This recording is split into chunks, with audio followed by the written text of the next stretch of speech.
యాకోబు పరిస్థితి రోజు రోజుకి దిగజారిపోతుంది. ఏమన్నాడు తెలుసా తన భార్యతో? నేను ఫస్ట్ మీ ఇంటికి వచ్చానే. ఎవరు? యాకోబు అంటున్నాడు, ఫస్ట్ మీ ఇంటికి వచ్చినప్పుడు మీ నాన్న మొక్క ఎంత కలకల్లాడిపోయిందో, అబ్బా వచ్చాడు అని ఎంత ఆనందంగా స్వీకరించాడో. కానీ ఇప్పుడు ఏం చేస్తున్నాడు తెలుసా?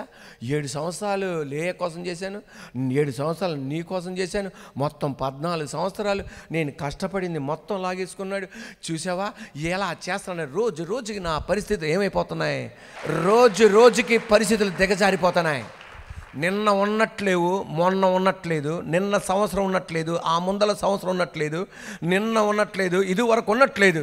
అయితే ఏంటి? దేవుడు నాకు తోడే ఉన్నాడు, నా తండ్రి నా దేవుడు నాకు తోడే ఉన్నాడు. అది నువ్వు కూడా చెప్పాలి. గొప్ప విశేషం.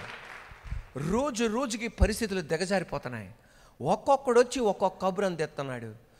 చివరాఖరికి ఏమన్నాడు తెలుసా? నాకు అంతా ప్రతికూలమే. నిన్న మొన్న ఉన్నట్టు నా జీవితం లేదు. రోజు రోజుకి పరిస్థితులు దిగజారిపోతున్నాయి.